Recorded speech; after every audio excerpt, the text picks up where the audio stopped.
Hey guys, it's Bree. Happy Sunday. I am majorly behind this week, as I have been in a lot of weeks lately. But I did want to do a wrap up for you and a Friday Reads. Of course, it's Sunday, so Friday Reads is kind of down the tubes in that respect. But I also figured I would do a mini comics haul because I went to the comic shop yesterday and you all know how much I love the comic shop. So this week was kind of interesting. I read two books, which is not like my best record ever, but not terrible.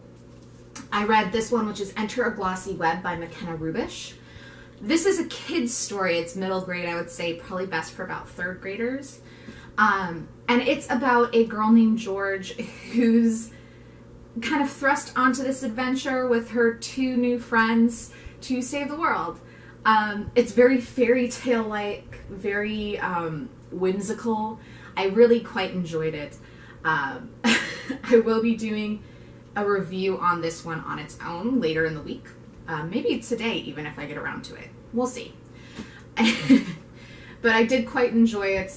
It took me a little longer than I would have hoped, but that's because life stuff kept coming up.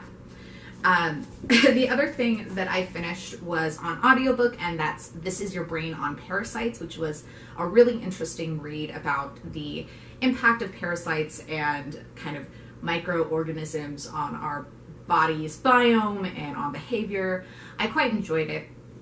I can't pin where I've seen or where I've heard the narrator from. I have to look that up, but she was quite good. I also have partly started Nevernight by Jay Kristoff.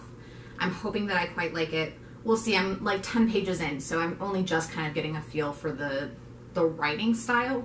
It is quite different so far stylistically from Illuminae, which I'm glad. I'll link my Illuminae review up somewhere. But then the other thing that I wanted to read was The Bear and the Nightingale. I heard that this is really, really beautifully done. And it's about a young girl who apparently loves listening to fairy tales, one particular of Frost, the blue-eyed winter demon.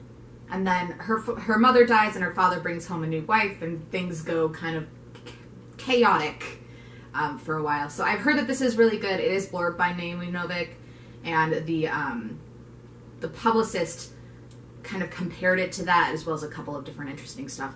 So we'll see. I'm intrigued. I'm going to try reading it. I will let you know what I think. And then the other thing I have is on ebook, and that's Silvia Moreno Garcia's Certain Dark Things, which is a vampire story set in Mexico. I'm looking forward to that. My only problem is that I have a perpetual neglect of charging my Kindle. Someone remind me midway through the week. I would appreciate it. So now for kind of the more haul part. I did go to the comic shop yesterday, and I got a couple of different things. So the first thing I got at the comic shop was the first couple issues of Batgirl Birds of Prey. This is a rebirth series from DC. I read the last Batgirl series. I'm kind of more interested to see something that seems more classically Batgirl, which is what this appears to be. We'll see. I got one called She Changed Comics, The Untold Story of the Women Who Changed Free Expression in Comics. This is actually an image print by a group called CBLDF,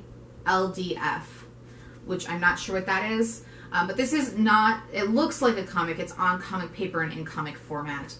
But if you flip through it, it's mostly text. And I'm really excited to read some about women in comics.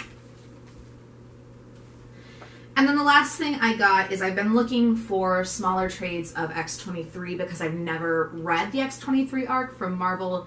But I did manage to find the collection, so the complete collection of X-23 comics. And I'm looking forward to reading those. It's kind of more classically comics, a Wolverine-like character. And so I will be reading that hopefully soon. You know the drill. Comment, like, and subscribe. Tell me if you want me to put anything in the review queue. I hope you're having a fantastic reading week. I'll talk to you later.